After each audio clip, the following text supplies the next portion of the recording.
Bien, ben bonsoir. Bonsoir. Bienvenue.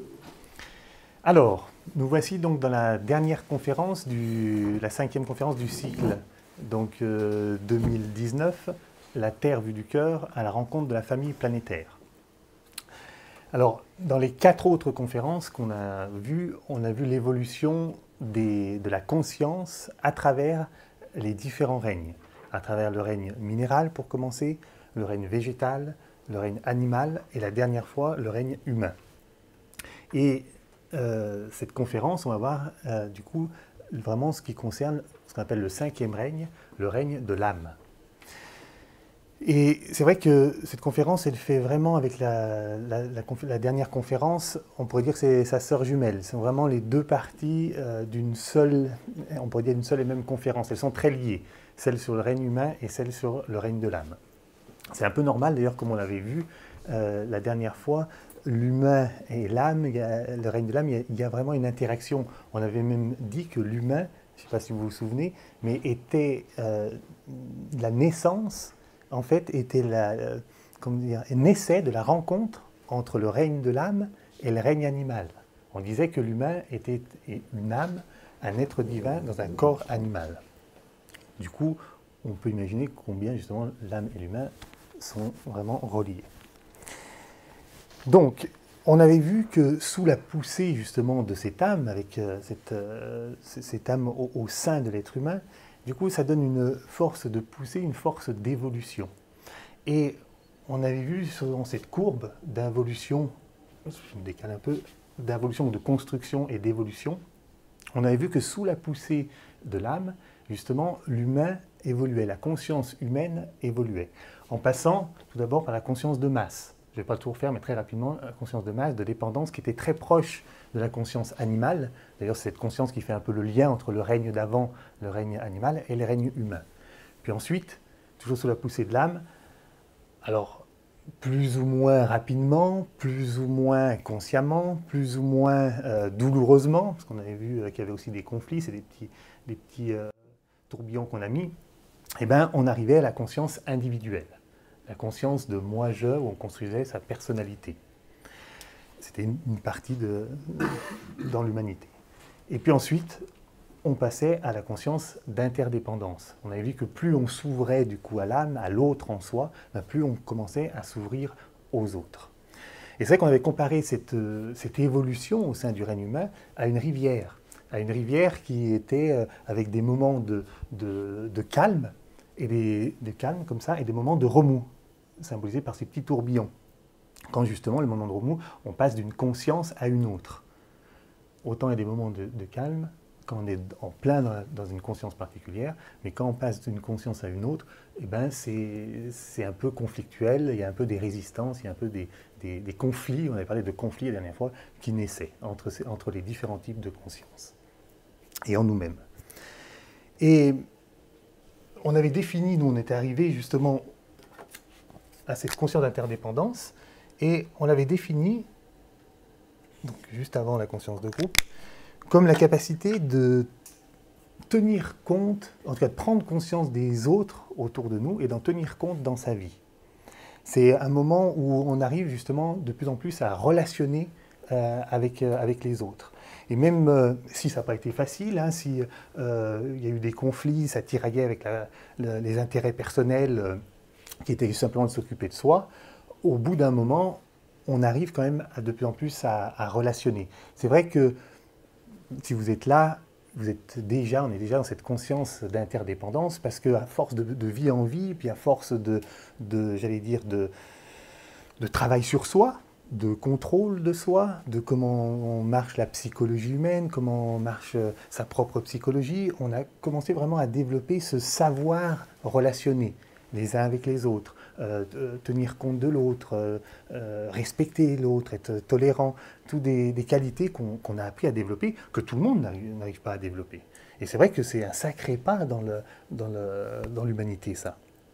Et voilà, on a même le fait d'avoir aussi traversé la conscience individuelle, pouvoir dire moi-je, on a pris confiance en nous, voilà, on a construit notre vie à peu près comme on le voulait. On a de l'argent, on a des amis, on a des relations sociales, on peut faire beaucoup de choses bon, on est dans une phase, j'allais dire, de relative harmonie, dans cette phase assez, assez bien. Et puis même, on se dit, souvent on s'envoie même un petit peu des fleurs, sans vraiment se le dire, mais on se dit franchement, on est quand même déjà arrivé à un sacré point d'évolution. Si tout le monde fonctionnait comme nous, franchement, ça irait quand même mieux sur la planète. Pas vrai? C'est pas vraiment faux. On se dit, si vraiment tout le monde arrivait à relationner, voilà, à vivre comme ça, en bonne, voilà, une bonne intention, de bonne volonté les uns avec les autres, ben, ça irait quand même mieux. Bon, avec les gens, pour pas dire de gros mots, avec qui ça passe pas du tout, c'est difficile, on peut pas relationner, j'allais dire, qu'est-ce qu'on fait? Généralement, on les ignore et puis ça va comme ça. On ne se prend pas plus la tête que ça. Bon, mais alors, si on est arrivé justement à un certain point d'évolution comme ça, pourquoi aller plus loin? Pourquoi se dire, ben, faudrait passer encore une autre conscience de groupe? Pourquoi règne de l'âme? Pourquoi? Ben, c'est vrai ça, si c'est déjà pas mal. Mais en fait, c'est pas tant nous, c'est vrai que nous, en tant qu'humains, on se contenterait très bien de ça. Mais non, faut vous souvenir, ce qu'on a vu dans la dernière conférence, c'est que l'âme, elle a une intention. Elle a le but d'amener l'amour sur Terre. Et l'interdépendance, c'est pas encore l'amour, c'est pas encore l'unité telle que l'âme le vit elle-même. Et le but, il va être d'amener cette unité-là. Donc l'âme, elle nous dit, ben, finalement, là, tu es simplement au camp de base. Dans la montée de l'Everest, tu es simplement au camp de base. Ah bon? Toutes ces vies, tous ces efforts, tous ces trucs, je suis seulement au camp de base. Mais c'est déjà pas mal, le camp de base. C'est déjà je dis, on ne peut pas monter à l'Everest si on ne passe pas par le camp de base. Donc, c'est une étape complètement nécessaire. Mais c'est qu'une étape. Moi qui croyais arriver au sommet. Ben oui, mais tu es arrivé au sommet. Mais le sommet, ce qu'on appelle du 4e règne. Le sommet de la conscience du 4e règne. Qui est que le plancher de la conscience vraiment de l'âme. Ah, bon, c'est qu'il y a encore du boulot là derrière.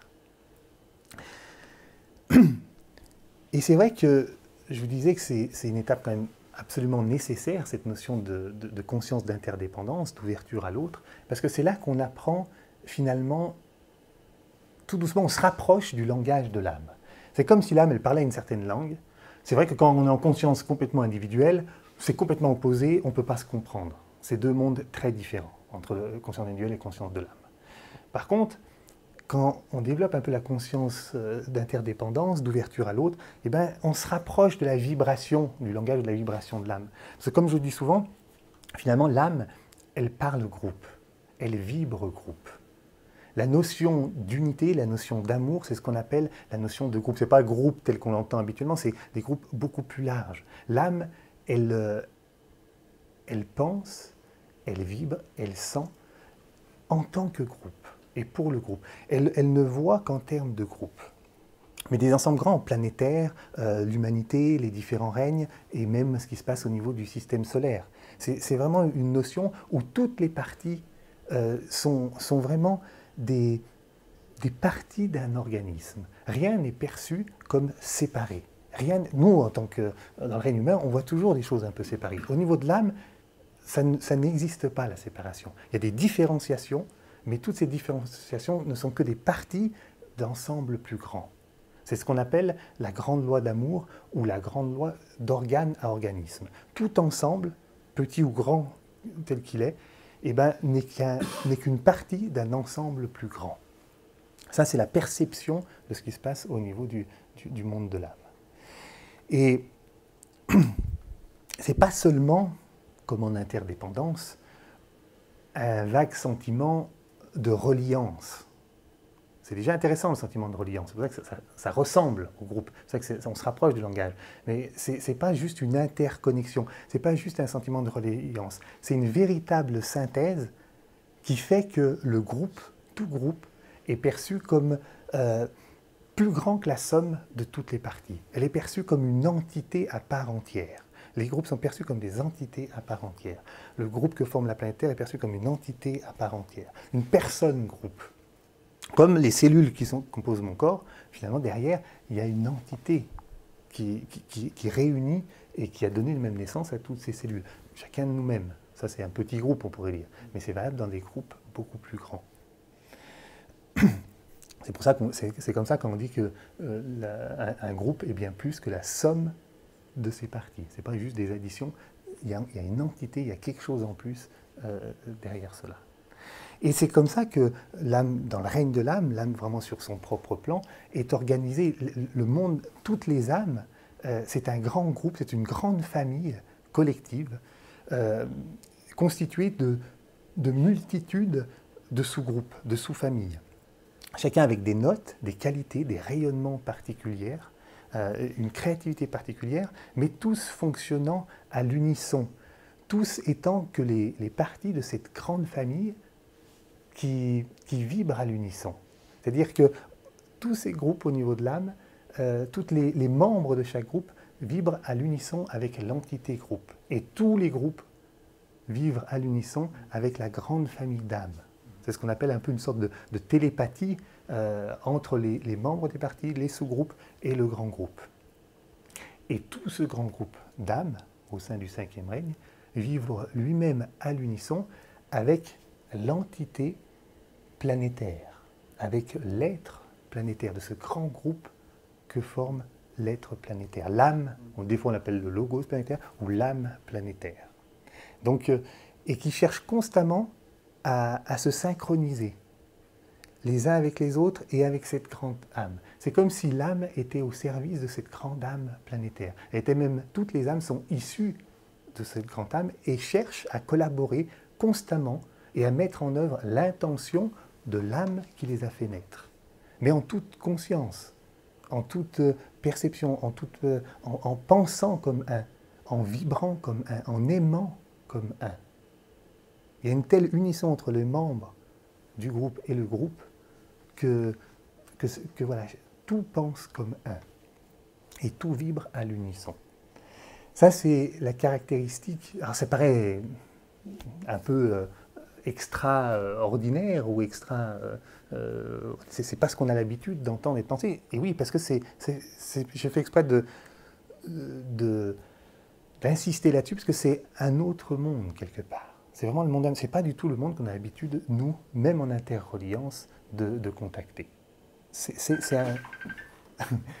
un saut quantique quelque part. Donc ça, c'est... On dit même que le règne de l'âme, donc toutes les âmes dont notre âme fait partie, forment un centre planétaire. On l'appelle même, dans certains écrits, le chakra du cœur de la planète. Je vous dis souvent, la planète, mais un soleil, n'importe quelle étoile, comme n'importe quelle forme de vie, a une conscience. C'est juste les formes extérieures d'une grande conscience, puisqu'on avait vu que toute conscience crée des formes. Et la planète, c'est pareil. Nous, on a l'habitude de la voir en termes de forme, mais avant tout, il y a cet être intérieur, cette âme planétaire qui l'a créée. Et comme nous-mêmes, cet être planétaire, il a un corps d'énergie. Elle a un corps d'énergie, avec des centres, qui fait circuler un certain type d'énergie à travers tous les éléments qui constituent son corps. Et justement, le groupe d'âmes du cinquième règne, c'est le chakra du cœur, parce que c'est par lui qu'est déversée à travers toute la planète la notion de groupe, la notion d'unité, la notion d'amour. C'est ça, c'est de là que la force d'amour, que l'énergie d'amour est vraiment distribuée, impulsée partout sur la planète.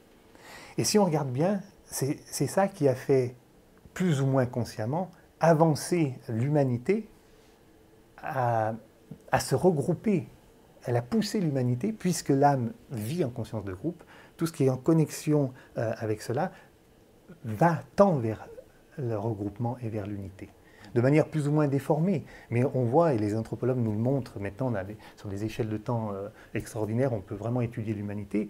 Ils nous ont bien dit que l'humanité, même au départ, eh ben, ils se sont toujours cherchés à se regrouper. Au départ, c'est des petits groupes. Quand on était chasseurs-cueilleurs, eh ben, on avait des petits groupes. Ils n'étaient pas très gros, mais des groupes de 10, 20 personnes, parce que c'était plus facile à mobiliser, c'était plus facile à nourrir. Mais bon, on ne se connaissait pas avec les autres groupes, mais on avançait comme ça. Bon. Et puis après, on s'est regroupé. Quand on était sédentaire, on a créé des groupes beaucoup plus imposants. Là, on a pu cultiver la terre, on s'est sédentarisé. Donc on a créé des petits villages, mais sans forcément relationner avec les autres villages. Puis après, on a fait du commerce avec les autres villages. Et puis on s'est regroupé encore. On a créé des villes. Maintenant, on est avec des mégapoles. On a créé des pays entiers, des nations qui se regroupent. Même des nations entières qui créent l'Europe. Ou même des États-Unis, par exemple, c'est vraiment des confédérations d'États qui sont regroupées. On voit vraiment à travers l'histoire de l'humanité cette force, justement, qui pousse à l'arrière-fond et qui tend à regrouper tout ce qui existe. C'est même cette force-là qui pousse toute l'humanité elle-même, justement, à aller vers l'individuel et vers l'interdépendance. On comprend bien de l'individuel à l'interdépendance, puisqu'on sent que ça tend à créer des liens, donc à créer des rapports et à créer des groupes. Vous allez me dire, mais ok, mais alors on voit moins bien comment la force d'amour et d'unité fait passer de la conscience de masse et individuelle, puisqu'on avait vu que l'individu, c'est vraiment le côté l'inverse du groupe, c'est vraiment chacun pour soi. Mais il ne faut pas oublier que pour construire une individualité, il y a une force d'unité absolument énorme. Il faut regrouper, réunir les trois corps. On avait vu que combien une personnalité développée, c'était une personnalité qui avait ces trois corps unifiés.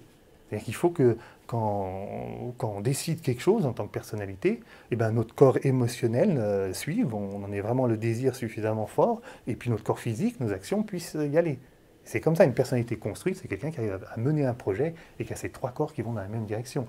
Si moi je veux aller là, mon mental il veut aller là, mais mon émotionnel qui veut aller plutôt se balader, se faire plaisir, il part dans l'autre sens, mon corps physique qui veut bouger, qui part dans l'autre sens, bon, c'est quelqu'un de complètement désordonné et qui n'arrive à rien. Donc la personnalité n'est pas suffisamment construite. Bon, des fois, on se reconnaît tous, on n'arrive pas sur certains aspects, mais en gros, on a une personnalité développée parce qu'il y a cette force d'unité qui a œuvré. Et puis, c'est ce qui a poussé cette force d'unité, tous les règnes, les règnes qu'on a étudiés jusque cette année, hein, donc minéral, végétal, animal et humain, à progresser constamment vers des consciences plus ouvertes, plus grandes, qui incluent plus de choses. C'est pour ça qu'on a vraiment dit hein, que chaque règne était, justement, poussait la conscience un peu plus loin vers l'ensemble. C'était des sortes d'étapes vers une conscience de plus en plus grande. Petite parenthèse, quand on a vu justement ces différents règnes, on a vu combien, à chaque forme, on voit bien que les formes minérales, les formes végétales, les formes animales ne sont pas les mêmes. Et à chaque forme correspond un état de conscience.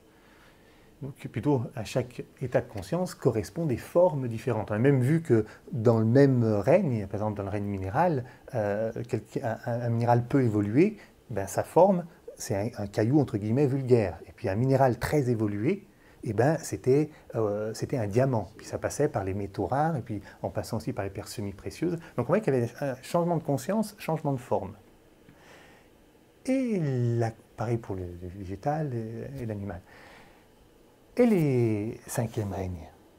Quelqu'un, alors là je parle incarné, c'est quelqu'un, pas sur son propre plan, mais là, les cinquièmes règnes incarnés dans un corps humain, quelle est la différence physique avec quelqu'un du quatrième règne en conscience individuelle ou d'interdépendance ou de masse? Est-ce qu'il y a un signe distinctif qui pourrait nous indiquer que c'est quelqu'un quand même voilà, qui a une conscience vraiment de cinquième règne?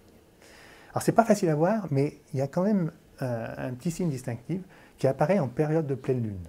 Au niveau du front, il y a une petite excroissance osseuse en forme de triangle qui apparaît pendant 3 jours.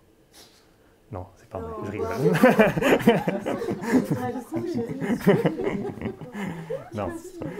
Non, mais... C'est mieux parce que moi j'ai ça. Voilà. Non. En fait, c'est la seule exception qui fait qu'il y a un changement de conscience et il n'y a pas de changement de forme physique. Vous ne reconnaîtrez pas quelqu'un qui est du cinquième règne comme ça en marchant dans la rue. Parce que le monde de l'âme, on l'a toujours dit, c'est le monde de la qualité, c'est le monde de la conscience, c'est le monde de l'être. Et c'est ça qui va faire la différence. C'est le type de conscience qu'il y a derrière, c'est le type de qualité qu'il y a derrière, c'est le type de pensée. Plus la pensée, plus la qualité d'être est inclusive et de l'ordre de l'unité, plus ça sera quelqu'un de l'ordre du cinquième règne. Alors il y a des différences comme les autres règnes. On dit que le sommet du cinquième règne, c'est les maîtres de sagesse qui ont un degré d'inclusivité qui nous dépasse complètement, dont on n'imagine même pas.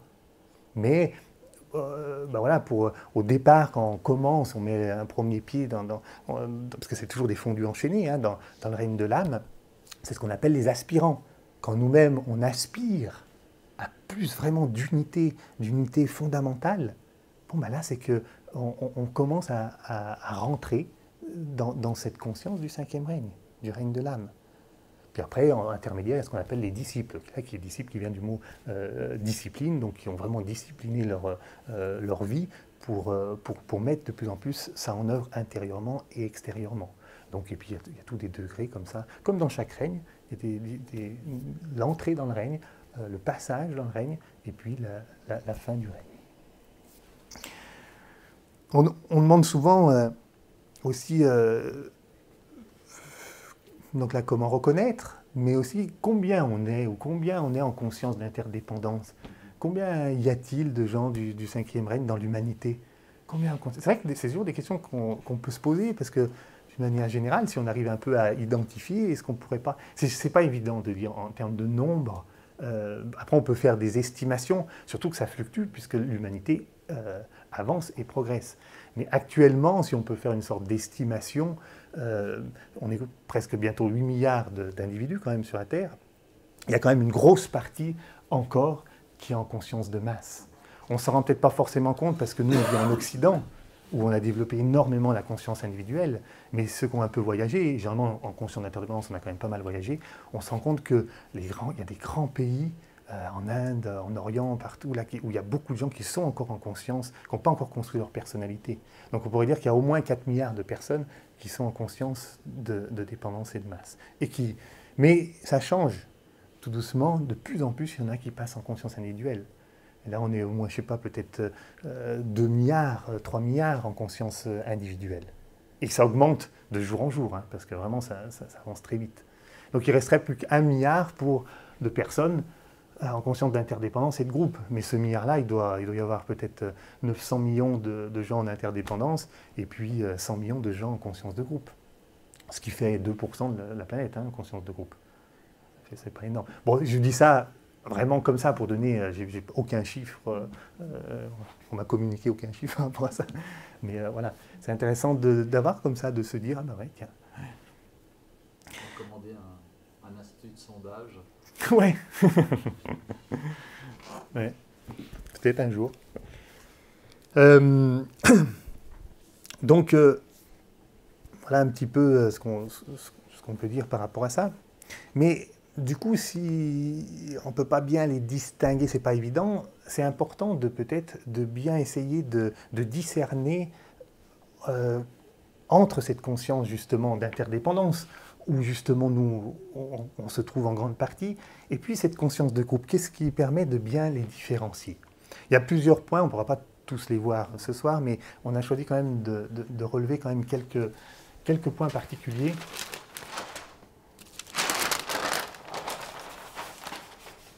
Notamment, le premier point, c'est l'identification, qui est une clé fondamentale. Donc, l'identification, en fait, il faut bien comprendre qu'en conscience d'interdépendance, la caractéristique, c'est se connecter, se relier aux autres, hein, faire des liens, faire des relations. On adore ça en conscience d'interdépendance. Et du coup, on fait pareil avec l'âme.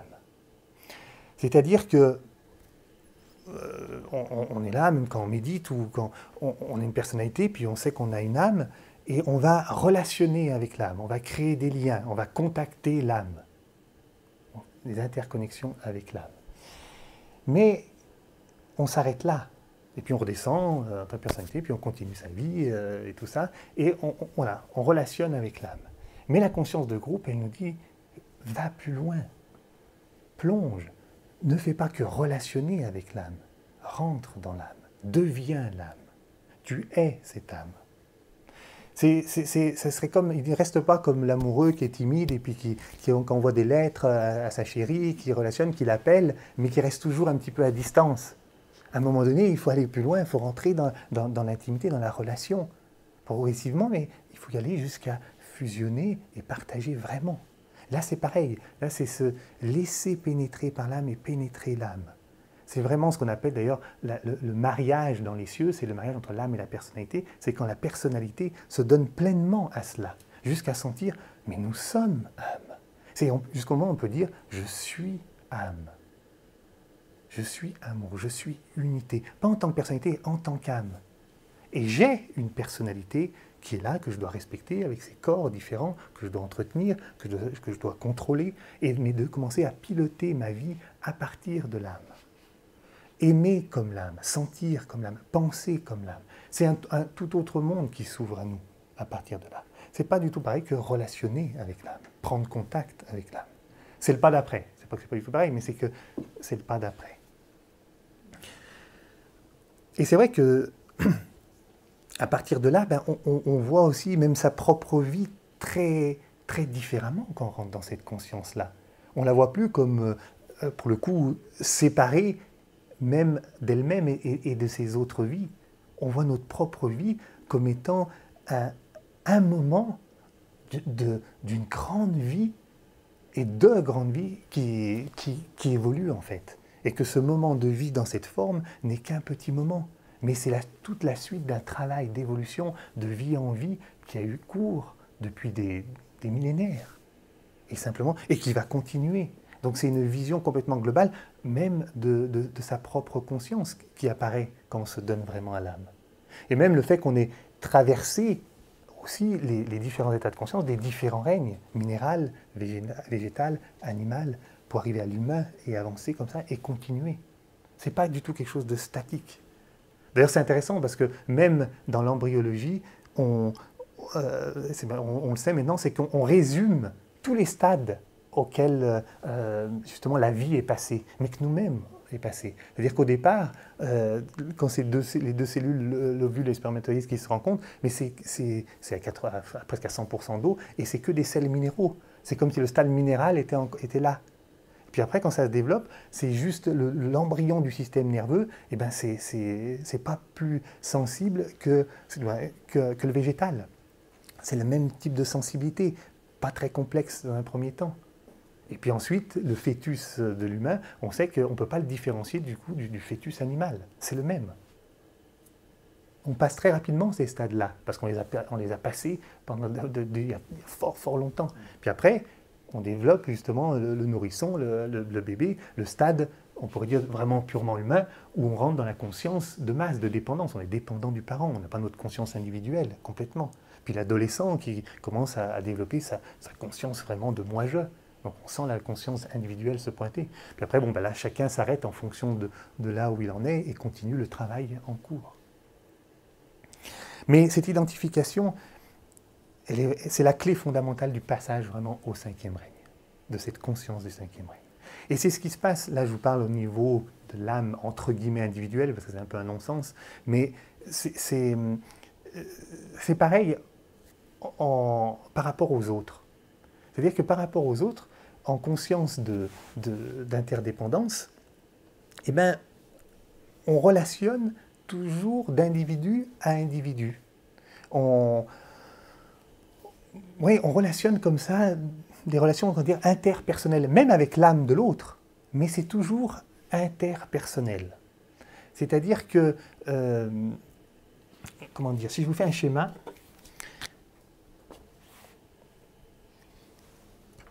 donc avec des points qui symbolisent comme ça l'ensemble des vies, des gens qu'il y a autour de nous, eh ben on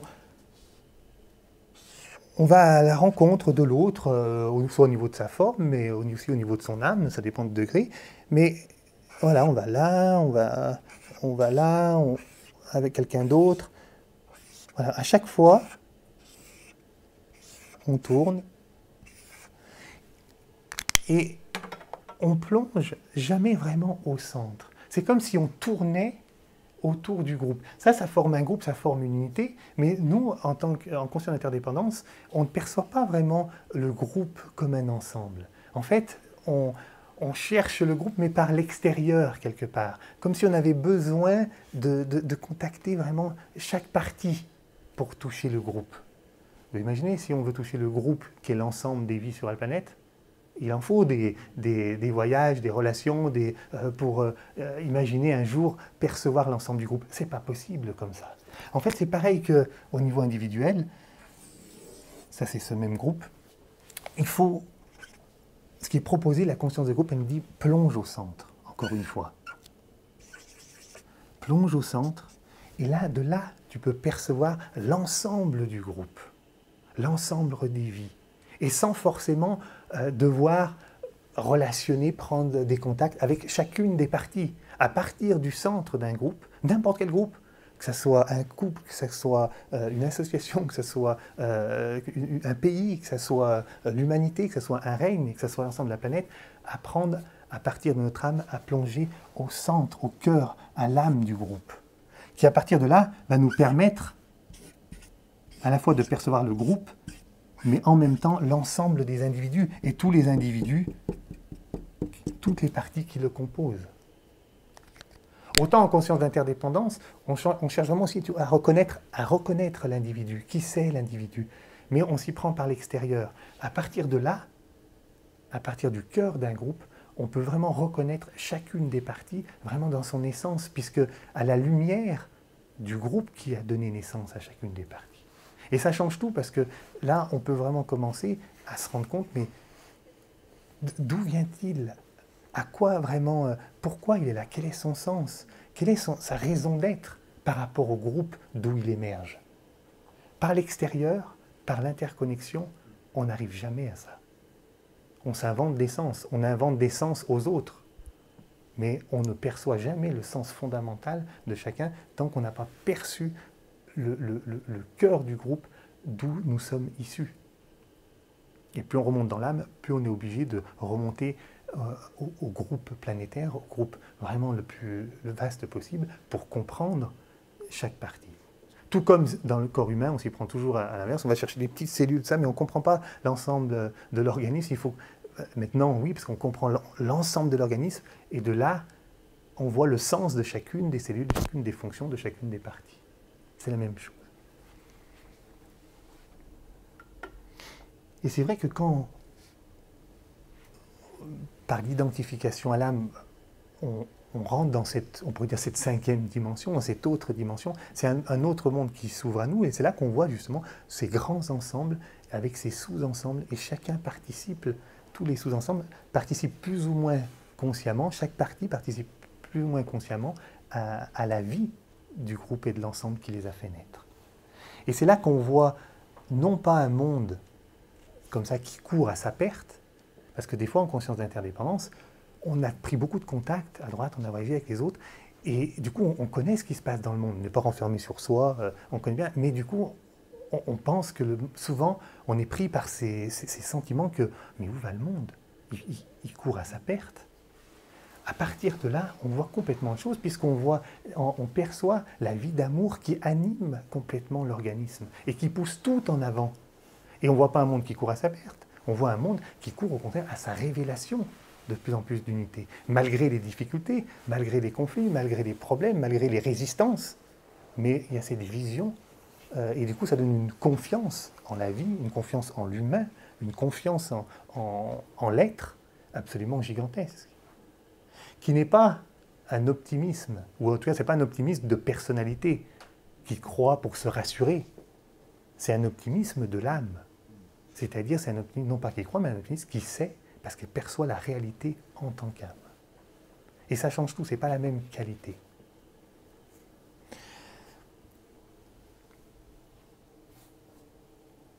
Donc ça, c'est vraiment cette histoire d'identification, hein. C'est la clé, en fait, du passage de l'un à l'autre. Et du coup, ça change vraiment notre vision. Le deuxième point, c'est la force d'attraction on pourrait dire, des groupes d'appartenance que l'on forme. En fait, En conscience individuelle, on pourrait dire qu'on ne forme pas tellement de groupe. On vit seul, on est bien seul, et ça va comme ça. Bon, ce n'est pas vraiment vrai, parce que des fois, aussi en conscience individuelle, on va former des groupes, on va attirer des groupes autour de soi. C'est la force de notre désir personnel de se réaliser qui va attirer des groupes. Pourquoi? Soit pour les dominer, les diriger, il y en a partout, hein, je ne fais pas de schéma, soit pour que les membres du groupe nous mettent au centre et nous élèvent et nous idolâtrent au centre du groupe. Ça, c'est, on pourrait dire, la force du désir personnel, de l'ambition personnelle qui va amalgamer certains groupes. Bon, on a peut-être tous connu, on connaît peut-être ça encore, parce qu'il y a des parties de nous qui sont peut-être là-dedans, on en voit autour de nous. Donc voilà, c'est un fait.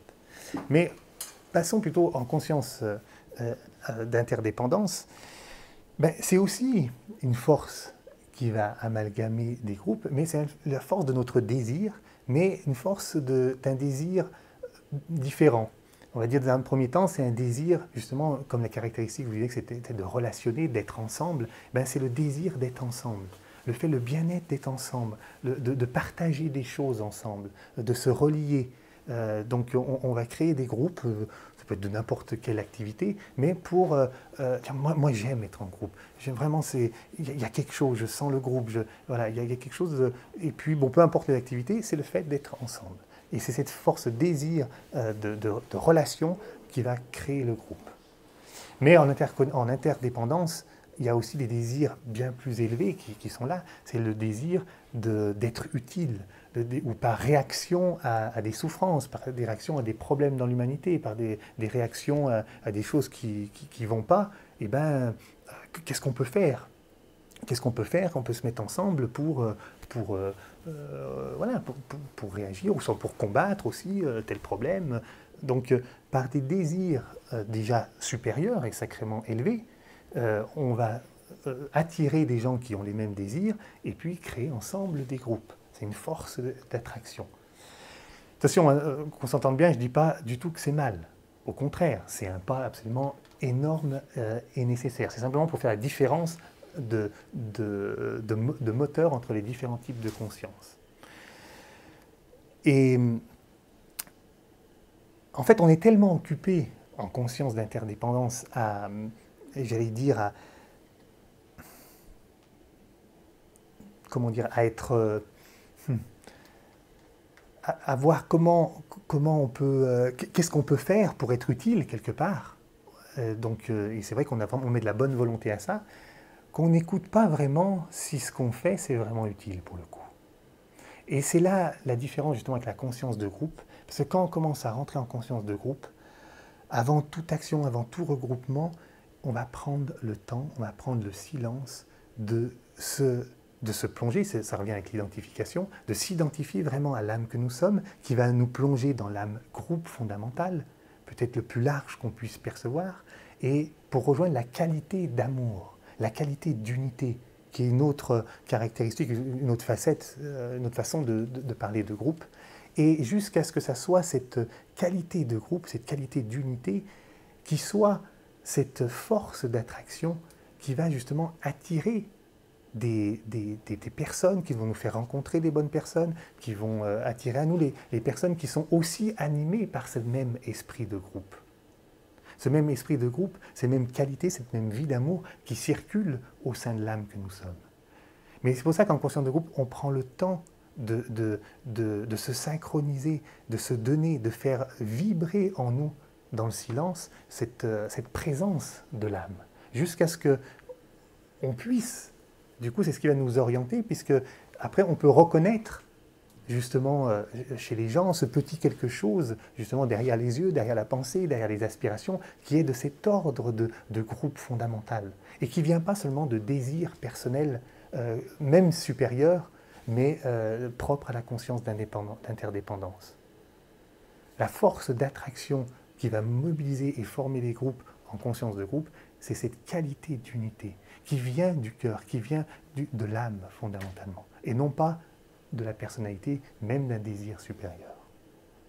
Encore une fois, attention parce qu'il y a plein de groupes et on en fait aussi partie, qui se forment à partir de désirs supérieurs, ça fait partie, c'est une étape absolument nécessaire, et c'est juste, ça fait des choses très importantes dans l'humanité, mais c'est pour vous dire que plus on va avancer dans la conscience, plus ça va se former d'une autre manière.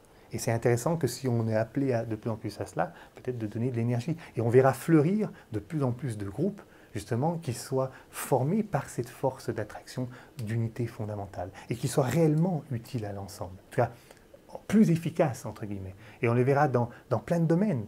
On verra fleurir aussi bien dans la psychologie, dans la politique, dans l'éducation, dans la science, dans la guérison, dans plein de domaines. On verra des groupes animés par cet esprit d'amour, vraiment, qui prend en compte non pas seulement des petites corporations, mais qui prend en compte l'ensemble de la famille humaine et l'enfant de la famille planétaire.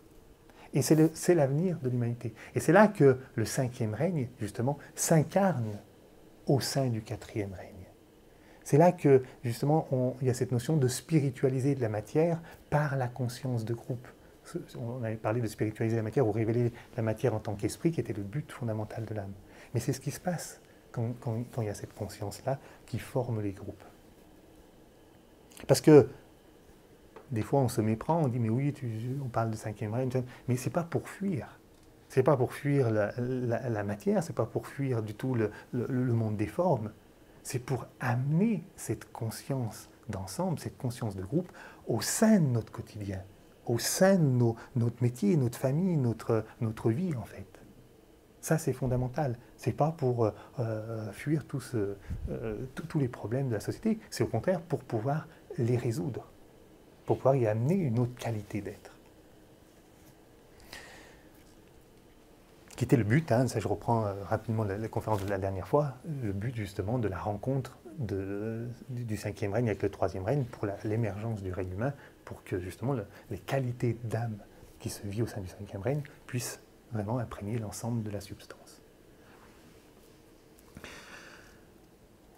Donc ça, c'est la force d'attraction, et puis qui va amener sur une autre caractéristique qui permet de voir aussi quand est-ce qu'on est plus dans la conscience d'interdépendance et puis plus de la conscience de groupe, c'est la notion d'attachement, qui est aussi qui découle toujours de l'identification.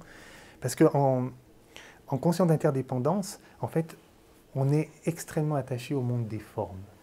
C'est-à-dire, au niveau des groupes notamment, vu qu'on ne plonge pas encore vraiment au cœur du groupe, on ne prend pas conscience que le groupe existe à travers les formes, bien sûr. L'entité groupe existe à travers chacune des membres, mais il existe aussi au-delà des formes. C'est-à-dire que même quand la forme disparaît, le groupe, l'entité groupe est toujours là, exactement comme nous en tant qu'humains. Le jour où cette forme elle meurt, là, je peux avoir une crise cardiaque, ma conscience existe, la vôtre pareil. Donc tant qu'on n'a pas plongé au cœur de l'âme, on n'y croit pas vraiment. Éventuellement on le sait, mais c'est pareil au niveau des groupes. Et en conscience d'interdépendance, du coup, tant qu'on n'a pas perçu l'entité groupe, la conscience groupe, eh bien, on a besoin, pour percevoir le groupe, de ce qu'on disait, de prendre vraiment contact avec les formes. Et on est attaché, du coup, aux formes qui constituent le groupe. On a l'impression que le groupe n'existe que s'il y a les formes qui sont là. Et qu'est-ce qui se passe? Qu'est-ce que ça a comme conséquence? Ben, ça a comme conséquence que, par exemple, il y a des gens qui sont vraiment en interdépendance, c'est-à-dire des humanistes profonds, mais qui se désolent et qui sont en colère, et c'est la colère qui domine. Par exemple, quand il y a des gens, ben justement, des formes en conscience de masse, en Amazonie, des peuples qui disparaissent petit à petit.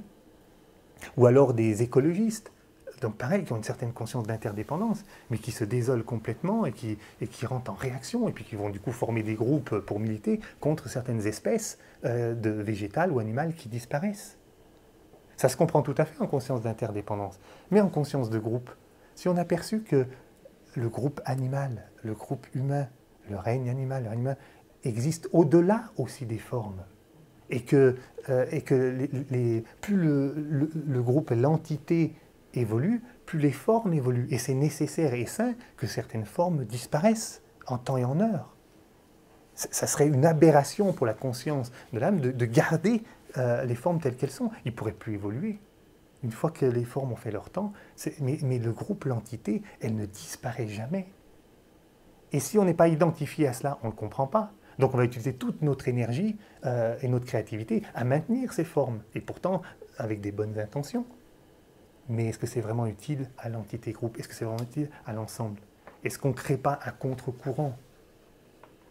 Alors que quand on plonge ensemble, peut-être qu'on pourrait utiliser nos forces créatrices à aller dans le courant de la conscience de groupe si on l'écoute un peu plus. Même dans, on le voit, on l'a tous déjà perçu, même dans des groupes de bonne volonté, même des groupes qui essayons aussi de travailler la conscience de groupe de plus en plus, mais c'est jamais de toute façon blanc ou noir, mais on voit bien que si on reste en conscience d'interdépendance, ben, quand il y a des gens qui s'en vont pour X raisons d'un groupe ou d'un autre, ben souvent il peut y avoir une personne qui cherche à retenir ou à mettre la pression ou à dire c'est pas possible. Mais quand on est au niveau vraiment de la conscience de groupe, mais ça vit un groupe. Il y a des formes qui s'en vont, il y a des formes qui restent, et des fois les individus ne peuvent pas percevoir fondamentalement pourquoi ça bouge dans tel sens. Si on est vraiment en tant que groupe, on peut le percevoir et on laisse libre. En tant qu'en conscience d'interdépendance, on crée des liens, mais les liens qui enchaînent et qui emprisonnent. En tant que conscience de groupe, on crée des relations, mais qui laissent libre et qui libèrent. Et c'est la force, la qualité de la force d'attraction du groupe qui maintient les membres du groupe entre eux ou qui les repousse si nécessaire. Et non pas la volonté d'une personnalité la plus influente ou autre, la volonté personnelle qui cherche à maintenir ou à rejeter quelqu'un. Donc ça, c'est complètement une autre façon de vivre la relation aux autres. Ça, c'est pour l'attachement. Donc, plus on est en conscience de groupe, moins il y a d'attachement aux formes, mais plus il y a, on pourrait dire, un attachement à la vie et la qualité qui circule au sein du groupe. Et puis, pour terminer, le sens. Ben, le sens, en conscience de groupe, le sens, il est vraiment de chercher à collaborer, comme vous l'avez compris, avec l'entité de groupe la plus grande qu'on puisse imaginer actuellement, qui est vraiment cette âme planétaire. De collaborer, de comprendre l'intention de cette âme planétaire pour la mettre en œuvre au quotidien, la faire incarner, puisqu'elle puisse se révéler, puisse travailler en coopération avec cette grande entité planétaire. C'est vraiment le but du cinquième règne, du règne de l'âme. Et ça va demander, cinquième règne, il y a une correspondance avec le cinquième principe. Au niveau du cinquième règne, on se sert énormément du cinquième principe qui est le plan mental. Ah, des fois, ça fait bizarre, parce que souvent on dit que le mental, il ne faut pas l'utiliser, il faut surtout le mettre de côté. Mais là, ce cinquième principe, ce n'est pas le petit mental. Ce n'est pas le petit mental, le petit vélo ou le petit mental concret. C'est le mental en tant que sixième sens. C'est le mental supérieur. Le mental qu'on appelle le sixième sens, qui capte des vibrations et qui le transforme en idées, en pensées. Le mental inférieur, il capte aussi des vibrations, mais c'est-à-dire que c'est une antenne qui est tournée vers les désirs, vers l'émotionnel. Et en conscience individuelle, par exemple, notre mental, il capte nos désirs individuels, et puis il les met en pensée, et à partir de là, il a créé un monde. Parce que le mental, c'est vraiment l'outil créateur par excellence. Du coup, il va créer le monde. Et on voit bien dans notre société individualiste, on crée le monde avec notre mental qui est tourné vers nos désirs. Donc c'est un puissant outil créateur qu'on a développé grâce à notre personnalité. En conscience d'interdépendance, eh ben, on va aussi utiliser le mental, mais comme je vous disais, qui est aussi orienté vers nos désirs, même si c'est nos désirs supérieurs. Mais des fois, c'est des désirs de réactionnaires, c'est ce qu'on disait un petit peu tout à l'heure, c'est même souvent des bonnes intentions. Mais c'est toujours des bonnes intentions personnelles. C'est ça en conscience d'interdépendance. C'est-à-dire que, voilà, on veut faire du bien, mais des fois, voilà, on veut monter une association pour lutter contre telle disparition. Mais c'est toujours des désirs personnels et on n'a pas pris le temps, comme on disait, de voir si c'était vraiment fondamentalement en lien avec l'ensemble. Et du coup, en conscience d'interdépendance, en conscience de groupe, on se méfie quelque part des bonnes intentions. D'ailleurs, on dit bien que les bonnes intentions sont... l'enfer est pavé de bonnes intentions. je pense que c'est quelqu'un du 5e règne qui a dû sortir ce slogan. Parce que c'est exactement ça. Étant donné que c'est même des bonnes intentions personnelles, elles sont forcément déformées par la personnalité. Elles sont forcément partielles. Et du coup, quand on rentre dans ce 5e règne, il faut faire silence là-dessus, même sur les bonnes intentions. Ce qui n'est pas évident du tout. C'est-à-dire faire silence pour se relier à l'âme, pour se relier à cette qualité d'unité, pour se relier à ce grand être collectif qui vibre et qui a une intention particulière, jusqu'à ce qu'il vibre suffisamment dans le mental supérieur et que ce mental commence à capter des fragments de loi, des fragments de vie de ce grand être. Et quand il capte des fragments de vie de ce grand être, eh bien, c'est ce qu'on appelle des idées, des intuitions qui arrivent par ce mental supérieur, et des intuitions qui nous permettent d'avoir des bribes d'idées nouvelles sur tel ou tel sujet qu'on s'est peut-être proposé de chercher, de travailler dans tel ou tel groupe. Sur la vie, sur l'humain, peut-être sur les règnes, sur l'amour, sur les relations, mais des choses qui nous viennent justement du règne de l'âme, et non plus qui nous viennent de nos projections, de nos désirs personnels. Donc c'est vraiment la fonction du mental dans le 5e règne.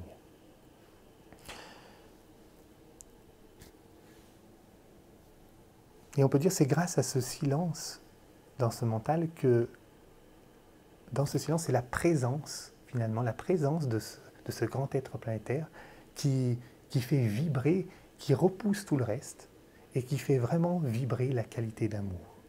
C'est quand on se donne à cela, de plus en plus, elle prend place en nous. Donc c'est un long travail, c'est un sens de vie à plein temps, pour le sens. C'est un travail à plein temps. Et la personnalité a toute sa place. Souvent, on croit que dans la conscience de groupe, il n'y a qu'à attendre et puis la personnalité n'a aucun rôle. Pas du tout. La personnalité a toute sa place dans le travail. Au contraire, elle doit déjà coopérer pour apprendre à se donner. Et s'il n'y a personne qui le fera à notre place, il faut une volonté de cela, de se donner pleinement pour s'identifier. Et puis, elle apprend justement à penser, à mettre son mental à l'écoute.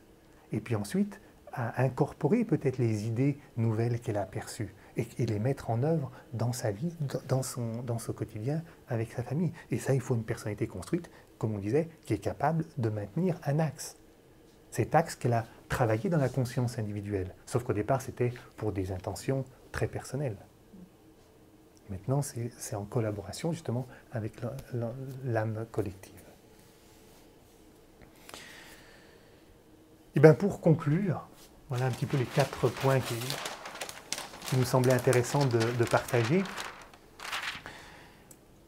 On peut dire que, souvent il y a des gens d'ailleurs qui nous le font remarquer, tu nous parles de groupe au niveau du 5e règne comme ça, mais finalement, est-ce que c'est pas quand même un peu comme la conscience de masse?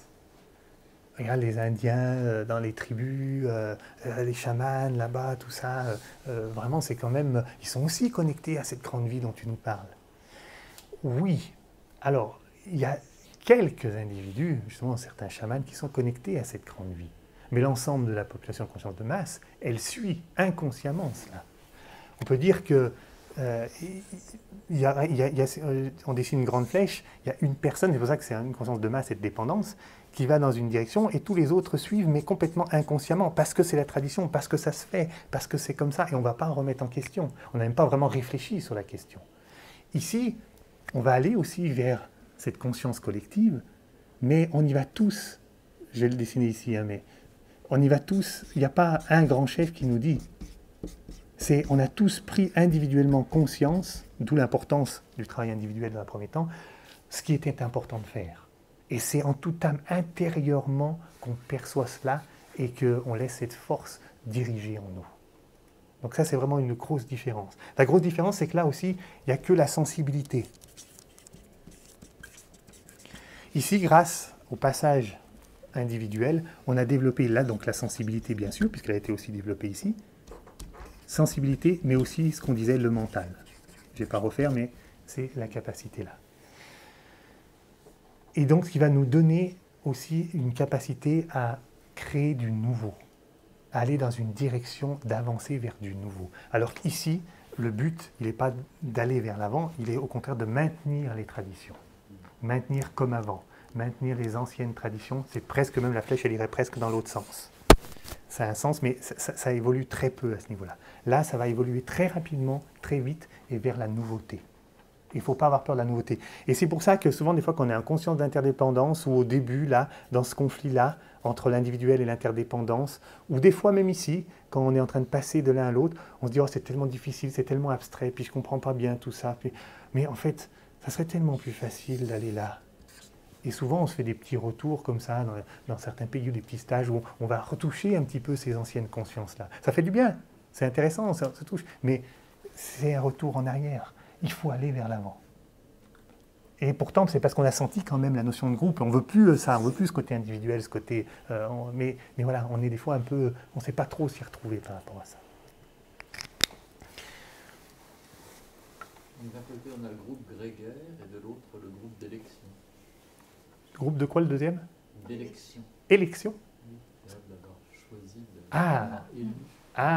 Oui, d'accord. Oui, là c'est grégaire, et puis là c'est groupe, on veut dire conscient peut-être, je ne sais pas. Et puis là, oui, la différence, c'est que là, souvent le groupe, où il y a un côté relié à la vie, mais c'est aussi, les groupes sont très locaux. C'est-à-dire que c'est notre petit groupe, c'est notre tribu, et puis on est des fois en guerre avec l'autre tribu, où on ne les connaît même pas, on ne sait pas ce qui se passe dans l'autre partie du pays.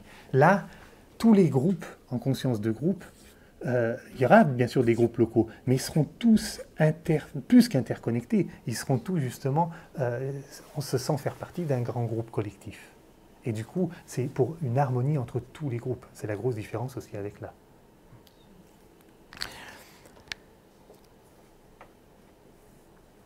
Et du coup aussi, une autre, c'est le fait que dans cette courbe, là, on est obligé de le traiter d'une manière assez pédagogique et donc assez séparée, distincte des différentes consciences, mais c'est pas dans le vivant, c'est beaucoup plus fluide et dans le sens où c'est des fondus enchaînés.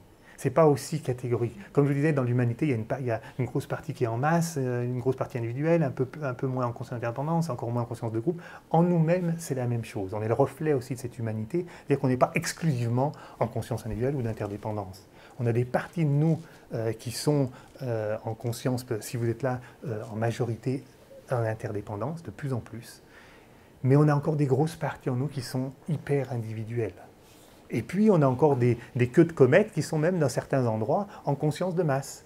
Il faudrait voir avec la famille, il faudrait voir dans certains aspects. Bon. Et puis, on commence à mettre un orteil, un doigt, ou un pied, ou une jambe entière dans la conscience de groupe. Et puis, de temps en temps, on revient, on passe de l'un à l'autre. Et ce qui tiraille en nous. Hein. Et c'est intéressant de voir le tiraillement, là, entre le passage de l'un à l'autre. Parce que souvent, quand les difficultés, puis on a saisi, mais bon, ça demande de la discipline, ça demande de l'engagement, c'est pas évident. Puis des fois, on se dit bien, ce qui nous tire en arrière, c'est un petit peu le sirène du contentement. On se dit, mais finalement, c'est déjà pas mal ce que je fais quand même. Regarde, je suis bien avec les autres, puis on me le rend bien, puis ça se passe bien entre nous. Tu vois, je passe ma journée, je fais au mieux, je relationne individuellement, voilà, on me rend des sourires. C'est quand même, voilà, c'est assez, je rayonne en plus. Je suis pas là à critiquer, à médire. Bon, voilà, on pourrait se contenter de ça. Souvent, c'est déjà pas mal. Mais la conscience de groupe, elle me dit, mais va encore plus loin. Ça, c'est toutes les sirènes, ou les sirènes de l'hyper-individualisme, quand tu es en doute, quand tu es en froid, est-ce que ce que je fais, c'est vraiment juste, Et puis, comme par hasard, à ce moment-là, ben, tu as des anciens amis, ou dans ta famille, ils disent, mais qu'est-ce que tu t'emmerdes avec tout ça? Mais profite, l'important, quand tu es en pleine conscience individuelle, prends soin de toi, occupe-toi de ton corps. Tu vois, et c'est toutes ces petites sirènes qui nous tirent en arrière, comme le symbole des sirènes d'Ulysse. Au départ, nous, c'est un peu pareil, c'est qu'on se laisse avoir par ces sirènes. C'est comme tous les matelots qui passent au niveau des sirènes, et ben, ils voient ces beaux chants de sirènes, et puis du coup, ils plongent dans l'eau et ils meurent. Symboliquement, c'est nous. C'est pareil, chaque fois qu'on fait des retours en arrière par rapport à ça, on se laisse avoir par ces sirènes-là. Et puis on avance, on fait comme Ulysse, et là, on s'attache au poteau, on veut quand même écouter, on s'attache au mât comme ça, et puis on dit à nos compagnons, on serrait bien les liens parce que je vais pas tenir, mais j'ai quand même envie d'écouter comme ça. Et puis bon, des fois par notre volonté personnelle, c'est le symbole de notre volonté personnelle, on dit non, mais il faut que j'y aille, je ne veux pas succomber aux sirènes. Bon, ça marche comme ça marche, mais c'est pas la clé La clé, elle va nous l'apporter par le troisième bateau dans le symbole là, d'Ulysse, c'est Orphée. Orphée, c'est le poète de l'âme. Et qu'est-ce qu'il va faire, lui? Il ne s'attache pas par la volonté personnelle, il va jouer et chanter de sa voix divine, de sa voix d'âme, qui va justement couvrir le chant des sirènes. Et du coup, l'équipage et l'ensemble du groupe écoute la voix de l'âme et du coup passe, j'allais dire, au-delà des voix des petites sirènes. Et bien, nous, c'est la même chose. C'est vraiment dans ce silence, de plus en plus, laisser résonner le son de la présence du groupe, le son de la présence de l'âme groupe. Et c'est ça qui va de plus en plus nous faire passer en avant, nous pousser malgré les résistances, malgré tous les partis en nous qui nous maintiennent en arrière. C'est seulement ce son-là, cette présence-là, qui petit à petit va nous faire passer et nous faire attirer vers ce grand groupe collectif. Et c'est seulement comme ça, pour reprendre le titre de l'année et de la conférence, c'est seulement comme ça que justement on verra la Terre vue du cœur et qu'on rencontrera vraiment justement la famille planétaire de l'intérieur. Donc en espérant que ces conférences, préparées avec Michel et puis en collaboration avec tous les groupes avec lesquels on participe, tous les échanges qu'il y a, vous auront donné le goût d'aller un peu plus loin dans cette rencontre planétaire. Merci de votre présence et de votre écoute.